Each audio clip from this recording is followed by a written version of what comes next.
Buenas, buenas. Hoy es martes 23 de septiembre de 2025. Estamos acá en un nuevo Wayful Talk. Bueno, un poco tratando de asimilar lo que nos dejó Powell la semana pasada. Una semana que termina de hablar Powell la semana pasada y esta semana tenemos el PCE por delante. Acordémonos, el PCE que es otro formato de medir la inflación, diferente al CPI, que es más parecido a nuestro IPC, pero es el que sigue la Fed. Así que veremos si esto empieza a acompañar o no, pero para analizar un poco lo que nos dejó la reunión de la Fed de la semana pasada, lo tenemos ni más ni menos aquí, a Martín, claramente. Hola Martín, ¿cómo ¿Qué estás? pasa, Carto? ¿Bien? Bien, bien. Bueno, feliz de recibirte y también, digamos, de escucharte un poco esto, porque hasta donde nosotros sabíamos había dos mandatos, ¿no? Había dos mandatos, que uno era, bueno, que la inflación tenga cierto control, encarrilada, y por el otro lado la parte del empleo, que es la pata, digamos, de crecimiento o no, ¿no es cierto? Pero ahora apareció un tercer mandato. ¿Cómo es eso? Sí, primero que nada, ya sumándole a lo ridículo de dos mandatos contradictorios, muchas veces totalmente contradictorios. Imposible de cumplir al mismo tiempo casi. Sí, se le estaría sumando un tercer mandato, que el único banco que lo tiene en el mundo actualmente es el de Japón, que es el de mantener unas tasas de interés largas más bajas. Nosotros siempre que hablamos de tasas de interés y la Reserva Federal hablamos de las más cortitas. La Reserva Federal pone la plata mediante la cual los bancos se prestan dinero entre ellos básicamente, pero no tiene influencia sobre las tasas de interés más largas. Mientras más años, menos control tiene la Reserva Federal. ¿Y qué sucede? Si bien los bancos se financian a un día, las empresas y las personas se financian a 10 años. Por eso tanto el foco que se está intentando poner a la tasa de interés a 10 años. ¿Qué sucede? Cuando el mercado espera inflación hacia adelante, la tasa de interés las largas quedan clavadas arriba o tienden a subir. Y lo que está buscando Estados Unidos es que baje toda la curva entera. Esto se puede hacer de manera muy sencilla, al menos en papel, que es con los bancos centrales comprando bonos, comprando todo bonos a lo largo de la curva hasta que pone presión bajista en los precios. Lo cual me parece que es un error conceptual gigantesco, porque ven el tema al revés. Los bancos centrales ven que las tasas de interés altas hacen que tengas crecimiento bajo. Y es al revés, vos tenés tasas de interés altas porque se espera crecimiento alto. En los países donde se espera crecimiento bajo, la tasa de interés es baja, por ejemplo Japón.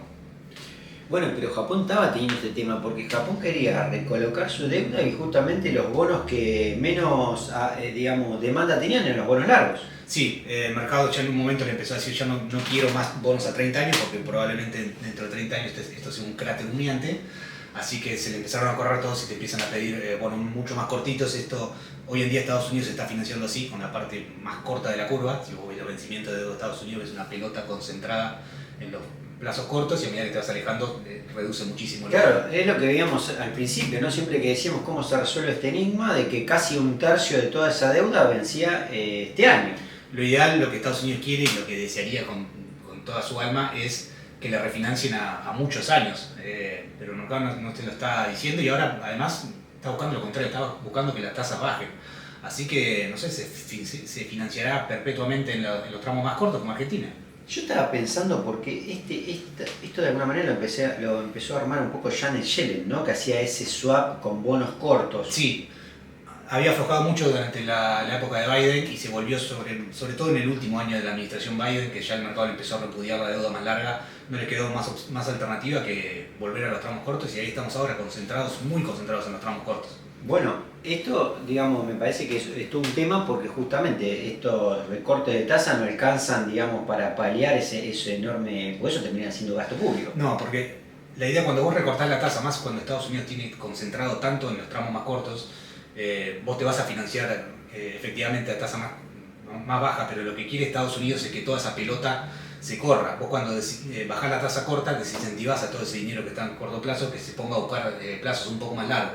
El problema de esto es la gente que está hoy en día metido en dinero a muy corto plazo, gente que está buscando ingreso, una tasa segura.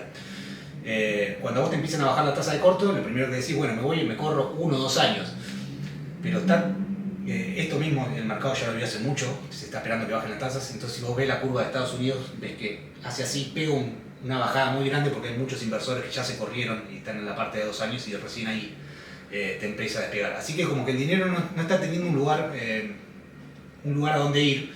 Es por esto cuando recortás las tasas cortas, si el dinero no se corre a los tramos más largos de los bonos, tenés una burbuja en el mercado de capitales porque mucha parte de ese dinero termina en el mercado de capitales. Gente que no quisiera buscar riesgo, pero no tiene otra opción porque no tiene forma de generarle tasas a su dinero. Ahí podríamos tener una inflación en el mercado de capitales que no se puede, digamos, ver, lo mismo en el mercado real. Exactamente, vas a ver que simplemente en el mercado se pone más y más caro, mientras que todo se vuelve más caro a todo alrededor. Se vuelve más caro el mercado de capitales como se vuelven más caros tus cosas. Pero digo, un poco lo que estamos viendo, porque estamos viendo un despegue, por ejemplo, la otra vez lo marcaba vos con el Shops Opening. Sí, tremendo. Hay una desconexión tremenda entre lo que sucede en el mercado de capitales y lo que sucede en la economía real, se ve clarísimo. Digo, contalo si querés, pero de alguna manera lo que estamos viendo es que siempre cuando bajaba, digamos, la oferta de nuevos empleos, ¿no? Veíamos que el mercado hacía había una correlación muy fuerte y muy marcada desde el año 2000 más o menos, que se mide. Claro, no es porque no estuviera más atrás la correlación, sino que simplemente los datos los tenemos a partir del año 2000 y la correlación era perfecta entre la cantidad de job openings de oferta laboral y el mercado de capitales. Y a partir del 2023 se separa completamente y ves que el mercado de capitales va para un lado y los job openings van para el otro. En este orden, porque aparte lo mencionaste, Japón, pero la semana pasada otra noticia me pareció significativa que tuvimos es que Japón por primera vez empieza a abandonar un poco lo que nosotros sabemos, yo por lo menos aprendí con Bernanke, que era el quantitative easing, ¿no es cierto? Que de alguna manera es empezar a comprar activos de mercado que están medio flojos de papeles en Sí, es un poco técnico lo que es un QE y lo que no es un QE. Japón acá no lo está haciendo sobre bonos, sino lo está haciendo sobre ETF y sobre rates. Es un engendro muy raro. La idea original del QE es que vos tenés que comprar, perdón por lo técnico, non-performing loans, non-performing assets de bancos que estén performing. O sea, tenés que agarrar, vas a todo tu sistema bancario y le limpias toda la porquería que tiene dentro de esos todas las deudas que no pueden cobrar. Exactamente, eso lo absorbe el Banco Central. Como el Banco Central no tiene mark to market, o sea, no tiene que marcar el precio todos los días de eso, puede quedárselo infinitamente hasta que venza eso, y eso hace que te limpie la hoja de balance y los bancos se sientan más seguros para salir a prestar. Esa no era la idea original. Lo que está haciendo Japón es un engendro medio extraño, que es comprar bonos que están performing, lo cual no hace nada. No hace nada más que volcar dinero al mercado de capitales. Están abandonando, parece, un poco esa política. ¿Qué sucede?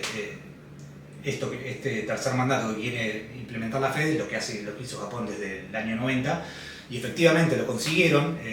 Toda su curva de bonos está súper deprimida en cuanto a los yields, pero tienen el problema que el mercado no se las compra. Entonces están abandonando ese programa, tal vez suelten un poco más la curva, se empiñe un poco más, y tal vez el mercado les diga, bueno, ya esta tasa me resulta un poco más atractivo. En lo que hace al plano geopolítico, lo que estamos viendo es que se está extendiendo, me parece, lo de Rusia y Ucrania. ¿Por qué? Porque ya no vemos que, como pasó primero en Polonia, que habíamos dicho, bueno, capaz que fue un error por la cercanía de él, ¿no? Pero se está extendiendo a otra. Todavía no hubo un ataque, pero vemos que posiblemente se esté expandiendo o esté tanteando. Lo más probable es un tanteo. Hoy en día, una de las tantas cosas que ha cambiado en la guerra es que ya no tenés el factor sorpresa. Todo se ve y es muy público los movimientos de tropa y demás. De hecho, Ucrania, Rusia cuando invadió Ucrania, no es que no lo vimos, sino que estuvieron 2 años haciendo ejercicios militares en la frontera. Entonces se pensó que era un ejercicio militar más y no. Acá puede ser algo similar, o están probando qué hace la OTAN cuando ve objetos que no corresponden en un espacio aéreo, qué respuesta tienen, qué cosas se mueven. Polonia disparó jet de combate y salió a cazar esos drones. Sí. Lo que parece que ahora están tratando de usar drones para cazar drones. Sí, porque es completamente... Ahora Europa tiene que entender cómo se pelean estas cosas. Bueno, puedes usar un misil de $2 millones para bajar un dron de $1.000. No tiene ningún tipo de sentido. Entonces, bueno, hay que primero que nada reacomodar todas tus defensas para que sea económicamente viable pelear, si no a la semana te fundiste. Claro. Desde otro lugar tampoco vemos ningún tipo de avance con lo que pasa entre Israel y obviamente en Gaza. vimos un reconocimiento de muchas de las potencias del Estado palestino. Me parece un conflicto que también tenemos que hablar. Esto me parece que es por diseño. Cuando se planearon los ataques del 7 de octubre, Sinwar en su momento era el jefe de Hamas, ahora ya muerto, y su sucesor, y su sucesor, y su sucesor también muerto. Pero lo que parece, los tipos estos no son, uno piensa que son tarados estos tipos, que son unos trogloditas, es gente muy preparada, muy inteligente. Lo que ha planteado Hamas, el objetivo de Hamas era ganar una guerra diplomática en el largo plazo. Los tipos sabían que Israel iba a contestar de la manera tan brutal que estamos viendo, que prácticamente iba a llevar todo al nivel del suelo, y esto es por diseño. Es la forma que tienen ellos de ganar leverage político, que es esto, que países ya serios y respetables te empiecen a reconocer. El objetivo de que lo reconozcan a Palestina como Estado es que tengan la famosa Two-State Solution, la solución de dos estados, que haya un Estado israelí y un Estado palestino. En su momento se ha estado cerca, con Yasser Arafat más que nada se estuvo muy cerca, después por distintos motivos se fueron cayendo. Hoy en día, ayer lo escuché a Netanyahu después de todos estos reconocimientos, decir que nunca iba a existir un Estado al este del río Jordán, básicamente que nunca iba a haber un Estado palestino. Pero bueno, la presión diplomática está y es enorme y está aumentando. Es tremendo. Bueno, en lo que hace estrictamente a Estados Unidos, ya adentro de lo que es Estados Unidos, tenemos un temón porque ahora en octubre nos quedamos sin plata. O sea, decir, tenemos un shutdown. Hay que cerrar. ¿Por qué? Porque de alguna manera, digamos, se discute el presupuesto, como está pasando también en Argentina, lo que se conoce acá, le decimos la ley de leyes, porque se discute el presupuesto. El asunto es que requieren una mayoría un poco más tradicional que lo que le pasó a Trump cuando tenía ese fondo de emergencia, donde tenía ciertas facilidades. Ahora esas facilidades no están, y lo que tampoco están son los acuerdos.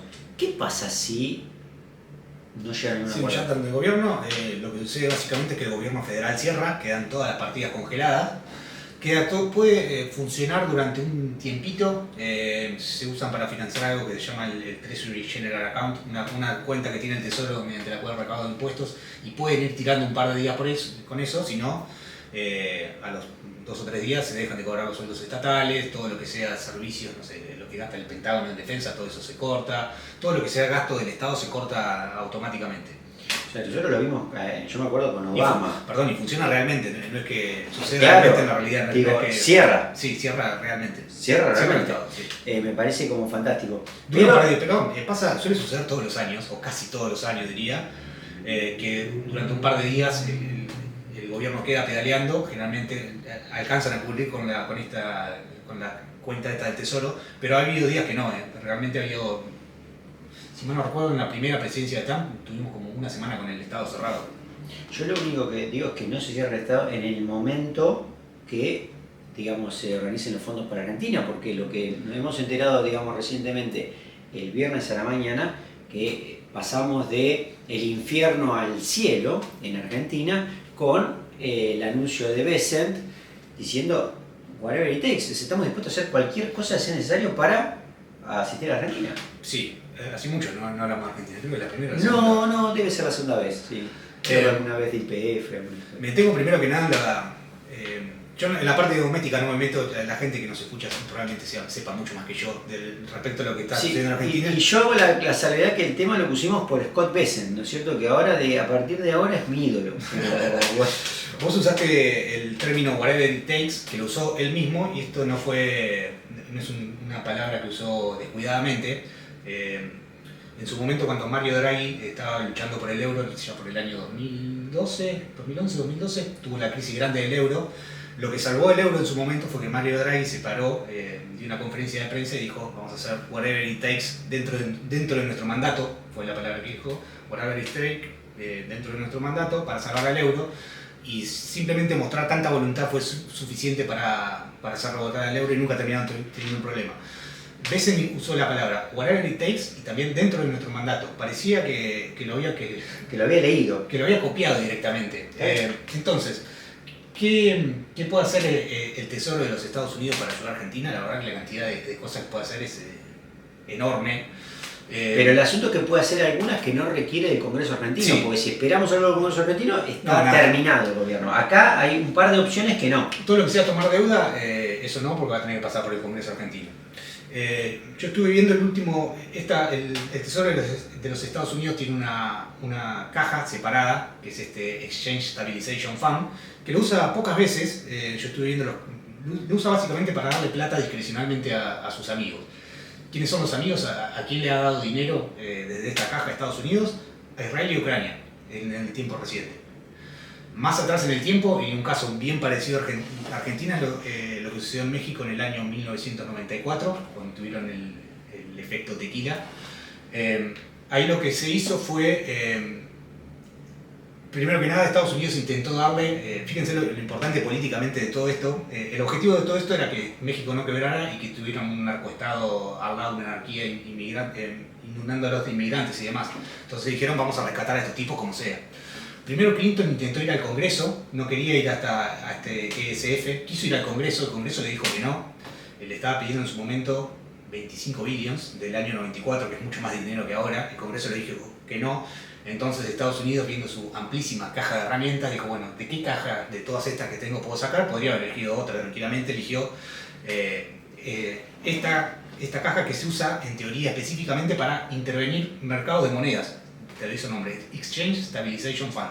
Entonces, una de las opciones que podría hacer, una de las cosas que podría hacer el Tesoro sería la más divertida, la que yo espero que haga, pero no creo que haga, es el Tesoro se podría abrir una cuenta en el Banco Central de la República Argentina y ponerse a intervenir en el mercado de cambios de la Argentina. Comprar pesos. Básicamente, podría hacer eso tranquilamente, con muy poquito poder de fuego acá, te mandan el tipo de cambio a 100 pesos si quisieran, no lo van a hacer obviamente. Pero lo que los del carry trade, atención, los que hacen carry trade en Argentina, atención. A lo que voy es que el poder de fuego es obviamente infinito, le está yendo a pedir dinero al que tiene la máquina de imprimir dinero. Otra opción que no debería requerir pasar por el Congreso es que Estados Unidos te compre deuda que está performing en este momento, que está cotizando en 60 y pico de centavos, la puede comprar toda directamente, después ve si te cobra o no, puede no cobrártelo si así lo quisiera. Esas son las dos cosas. Bueno, otra cosa más técnica que no sé si se ha hablado mucho, vos al ser socio del FMI, el FMI te da periódicamente unos papeles que se llaman Special Drawing Rights, en castellano creo que le dicen derechos especiales de giro. Son unos papeles que vos no le podés dar al FMI a cambio de plata, pero sí se los podés dar a otro miembro del FMI a cambio de plata. Estados Unidos te puede tomar una pila gigante de esos papeles y darte dinero real a cambio, esa es otra de las cosas que podría hacer. Y no, bueno, también está lo del swap, ¿no? Que sería un swap de monedas también lo mismo.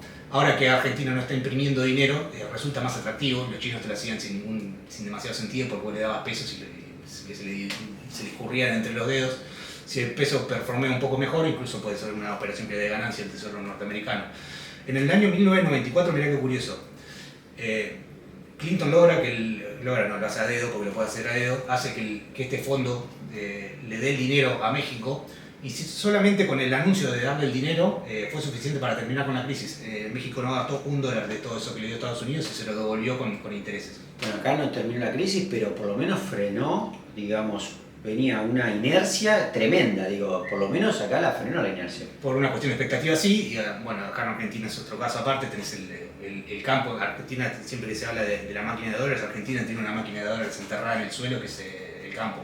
Y el campo, si te liquida, ahora sin retenciones a los niveles que te va a liquidar, debería ser más que suficiente para terminar con la especulación, al menos a corto plazo. Si no les pareció divertido eso, les cuento que esta semana tenemos el PCI. ¿Y por qué les digo esto? Porque de alguna manera nosotros estamos por un lado viendo baja de tasa, pero por otro lado capaz que se nos escapa el tema de la inflación. Una inflación que ya parece haber sido abandonado, su objetivo de la FED del 2%. Acuérdense que cuando ellos hablan del 2% no están hablando del 2% que da el CPI, sino del 2% que da el PCI. Nosotros acá hemos hablado un poco de esas diferencias. Martín nos ha explicado oportunamente, el PCI es un poco más dinámico, ¿sí? Es como que el CPI toma una referencia fija, de una canasta de bienes y servicios fija, y el PCI va un poco adaptándose a los consumos propios de la familia. Lo tenemos esta semana, digo, un dato para seguir, para ver si podemos imaginarnos más o los recortes que están programados para lo que viene. Desearle para lo que queda una gran semana, ¿no? Que sean los mejores días de mercado de su vida y le mandamos desde acá un enorme abrazo.